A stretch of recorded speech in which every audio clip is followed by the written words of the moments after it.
শেখ হাসিনা পালিয়ে গেছে, শেখ হাসিনা নাই, শেখ হাসিনা চলে গেছে, শেখ হাসিনা পালায় না। ক্ষমতাচ্যুত প্রধানমন্ত্রী শেখ হাসিনা এবং তার সরকারের সাবেক মন্ত্রী সহ যারা বিদেশে আছেন তাদের দেশে ফেরাতে চায় সরকার। এজন্য ইন্টারপোলের মাধ্যমে রেড অ্যালার্ট জারির সিদ্ধান্ত নিয়েছে দুর্নীতি দমন কমিশন দুদক। মঙ্গলবার সাংবাদিকদের এই কথা জানান দুদক মহাপরিচালক আক্তার হোসেন। তিনি বলেন, আমি নির্দিষ্টভাবে কারো নাম উল্লেখ করতে চাই না, তবে আমি মনে করি রেড অ্যালার্ট তদন্ত দলের এখতিয়ারের মধ্যে রয়েছে।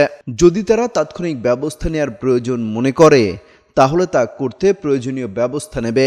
এদিকে রাজুকের প্লট বরাদ্দ নিয়ে দুর্নীতির একটি মামলায় গত রোববার আদালত শেখ হাসিনার মেয়ে সাইমা ওয়াজেদ পুতুলের বিরুদ্ধে ইন্টারপোলের মাধ্যমে গ্রেপ্তারি পরোয়ানা জারির নির্দেশ দিয়েছেন। গেল 5 আগস্টের পর থেকেই ভারতে অবস্থান করছেন শেখ হাসিনা। সেখানে বসে একের পর এক উস্কানিমূলক বক্তব্য দিয়ে যাচ্ছেন। এ নিয়ে খোদ ভারতের প্রধানমন্ত্রীর কাছে নালিশ জানিয়েছিলেন প্রধান উপদেষ্টা ডক্টর মোহাম্মদ ইউনূস, কিন্তু নরেন্দ্র মোদী তাতে সাড়া দেননি। এমনকি শেখ হাসিনাকে ফেরত দেওয়ার বিষয়ও মেলেনি নেতিবাচক কোনো উত্তর।